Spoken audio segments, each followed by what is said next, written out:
Tonight's caller is 33 years old and finally admitting something many modern women quietly struggle with: the pressure of getting older while marriage still hasn't happened. She says education, location, and timing played a role in why she's still single. But once Kevin starts digging deeper, the real issue slowly comes to the surface. As the conversation unfolds, expectations clash with reality, and what starts as a calm discussion quickly turns into a tough breakdown of dating standards, attraction, and accountability in today's modern market. Hit like, subscribe, and make sure you go support Kevin Samuel's original channel to keep his legacy alive. Good. What do you got for me? Oh, well, we were just watching your YouTube channel, and we're watching the one where you talk about our modern women, Walking Dead. The Walking Dread, not dead. The Walking Dread. Oh, I'm Yeah, sorry. go ahead. So okay. Did you watch the entire video or just part of it? Good question. I'm only about a third way in. So what do you think about what do you think on the topic? You're absolutely correct. Women are dreading getting older. As a 33-year-old, I feel like it's a lot of pressure right now. Opposed to when I was in school, working. I mean, I always thought, oh, yeah, I'll get married, or yeah, it'll come. But definitely once you hit the 33 to 35 range, it hits you hard. Do me a favor, hold your phone still. What state are you in? I'm in New Jersey. Well, I'm an entrepreneur model. When you were young, what age did you think you'd been married by? By 30. Yeah. What do you think? Why do you think that didn't happen? Honestly, it was location and options. What does that mean? Well, at the time, at 30, I was finishing up my master's in the middle of nowhere. Oh, you said you're an entrepreneur and a what? And a model. A model? Mm-hmm. A plus size. But then I took a break. I did take about 3-year break between the classes and doing my thesis to graduate. You said you're a plus size model? Yes. I'm always fascinated as to why college and careers, even high level careers, don't seem to keep other races of women from marrying. Geography, none of this stuff seems to keep other women from getting married. Why do you think black women just readily, why do you think, because I hear this from black women often, it's because I was in school. And I'm like, well, Becky was in school and Becky went to the Mayo Clinic. Now, she's a surgeon with a husband and 4 kids. Right. So is it really school? It's school. It's definitely school. I have a Caribbean background, and my father, ever since I was little, he's like, school, school, school. Don't worry about anything else. As long as you have your education, no one can take anything from you. So it's kind of like pressure to secure that before anything else. But other people can go to school and have educational focused backgrounds. I have friends from Pakistan, from the Middle East, and they're all about that, but they still get married. That's true. So I'm not hearing why education is doing. Is it really education? Okay, that was a long. What's your longest relationship? 2 years. How long ago was that? 2 solid years. That was 4 years ago. All right. Do you have any brothers? No. Okay. So you're an only child? No, I'm a middle child of 3 girls. Okay, 3 girls. Okay. This explains more. And your sister's married? My older sister's married. So it's reasonable to say growing up you did not learn how to serve a man. Oh, I did. Absolutely did. You did or did not? I did. You said to serve a man? Well, let me explain what I mean. If you had brothers in the house and your mother cooked, your mother would serve your father, and whether your brothers were older or younger, you would serve them.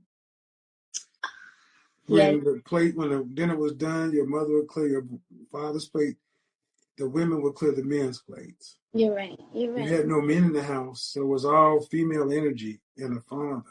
A lot, yeah. Well, and he, no disrespect to your father, but he panicked and said, y'all need to get educations because I can't afford to take care of all of y'all. That's what tends to happen when you have a bunch of girls. You got to get a job because I can't pay for it instead of telling you, go Yeah, find a husband and build a life with somebody so I can have some sons and some help. yeah. You're right.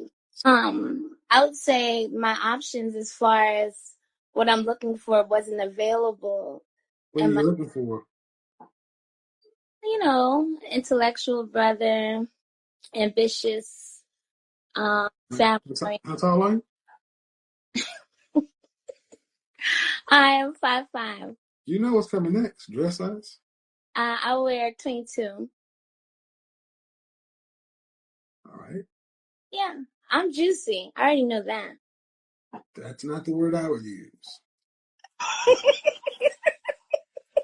See, and I gotta be honest, man. What Hmm. options? And how can I say this in that? Can I just be direct? Absolutely. I already know. Well, what options does a woman who's a dress size 22 can you command? I mean, it's I all said, I said, what? It's all about what? how you carry it as well.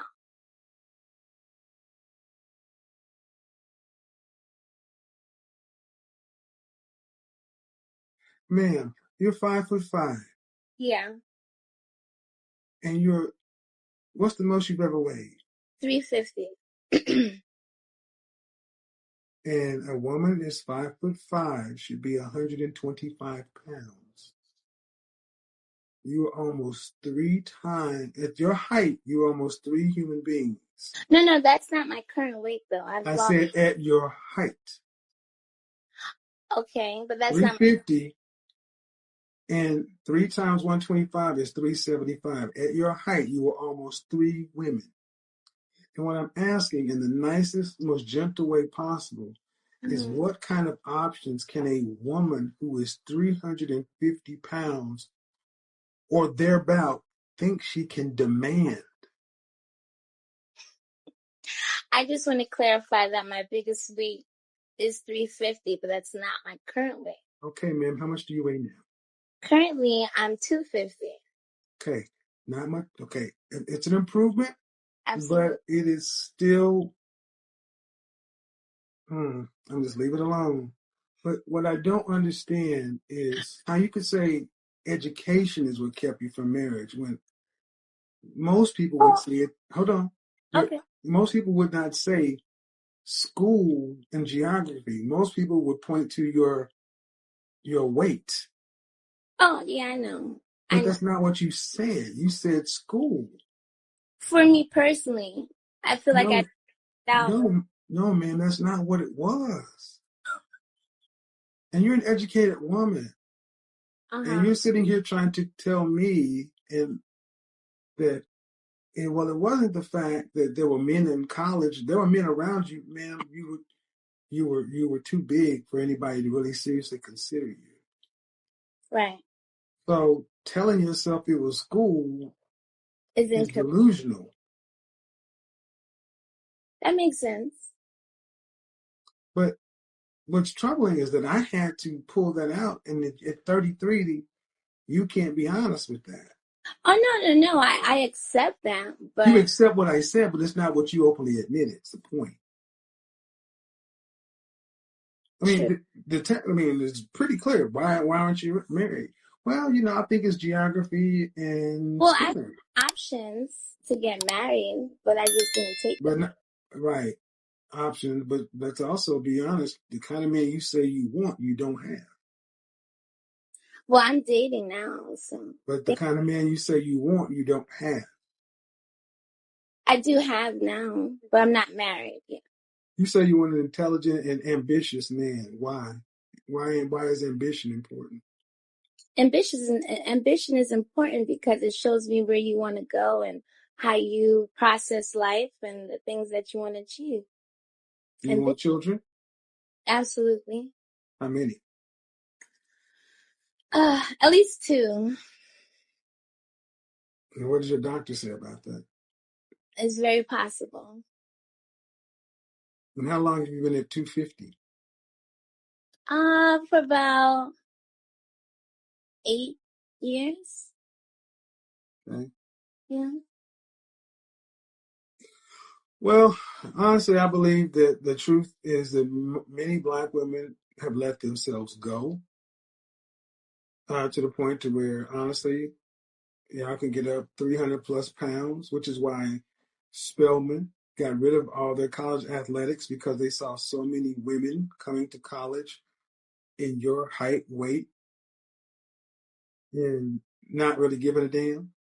Yeah. And taking your prime years at 300 plus pounds, prioritizing everything other than your weight, and by extension, being attractive to a man, you've put yourself in a position where you have to provide for yourself. Mm-hmm. You need a man who's an above average earner. Mm-hmm. You do? Wait, say it again? You need a man who's an above average earner. As long as we have the things that we need, like, I don't need an above average earner. What is an average earner? An average earner would be about 80,000. Do you care if he's black or not? Yes, I do. I would say no, but I do care. Okay. Well, what percentage of black men do you think earn $80,000? Say it again? What percentage of black men in this country do you think earn $80,000? Probably 45%. Yeah, 15, 1-5. Jeez.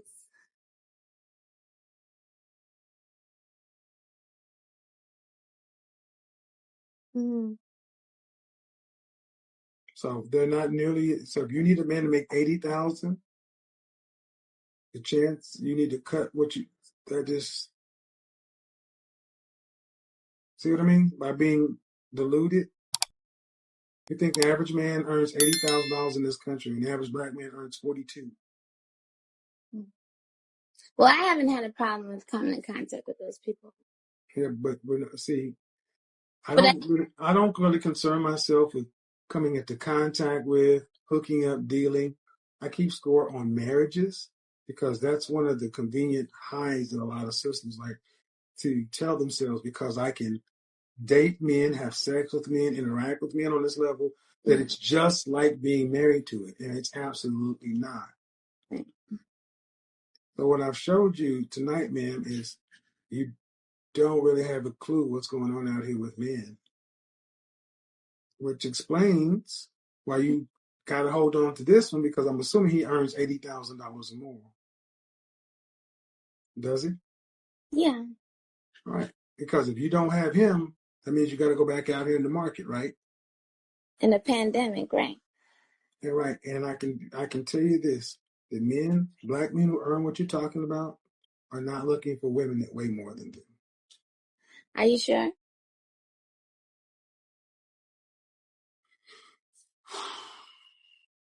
I'm just kidding. I'm trying to keep it light. I don't want it to be too heavy. I want it to be realistic, though, ma'am. And you sisters, you act like that this is a game, and life is not a game. I totally understand. I understand. I'm not doing this to waste my time at midnight. I mean, I got other shit I could do.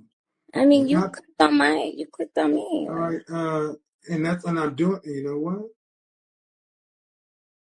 We get what we reflect. And this is why I find it difficult to feel sorry for women like yourself. Because even though we're trying to have the conversation, you want to keep it light. I understand you want to keep it light, man, but there's something to be said for in a pandemic and this and that. You know, I hope you get what you want out of life. I really do. But I also, more than that, I hope men get what they want out of life. And no, men don't go out and become the best version of themselves to put themselves in the top 15% of earners to get women who are 250, 300 pounds. They don't do that. All right, you have a good night.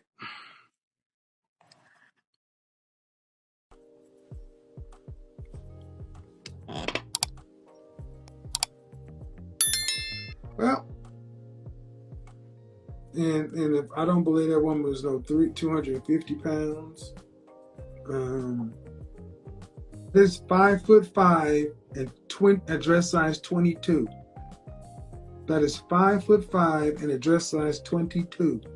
That right there, that woman is not 250. And honestly, conversations like this are exactly why Kevin Samuels' content still hits people years later, because what you just watched wasn't really about one woman, one caller, or one bad dating experience. It was about mindset. You saw someone who genuinely believed she understood why things didn't work out. But once the questions started getting specific, once accountability entered the conversation, the explanation started changing. And that's where most people get uncomfortable, because it's easy to blame timing, school, location, or circumstances, but much harder to look at personal choices and long-term consequences. What Kevin often exposed in these calls wasn't cruelty or humiliation like people online try to claim. It was reality colliding with expectation. A lot of modern dating problems come from people planning life backwards. Career first, comfort first, self-development first, independence first. And then somewhere down the line, assuming marriage and family will just appear when the timing feels right. But biology, attraction, and the dating market don't operate on personal timelines. The world keeps moving whether we're ready or not. And that realization tends to hit hardest in the early to mid-30s when options start narrowing instead of expanding. And what makes this conversation powerful is that you could actually hear the moment where understanding started to set in. Not anger, not denial, just that quiet awareness that maybe some decisions earlier in life carried more weight than expected. That's something a lot of viewers relate to, but rarely say out loud. Because modern culture tells people they have unlimited time, unlimited options, and unlimited chances, while reality quietly runs on deadlines nobody announces. At the end of the day, Kevin's message was never about tearing women down or putting men above women. It was about alignment, understanding what the opposite side values before entering the marketplace, expecting certain outcomes.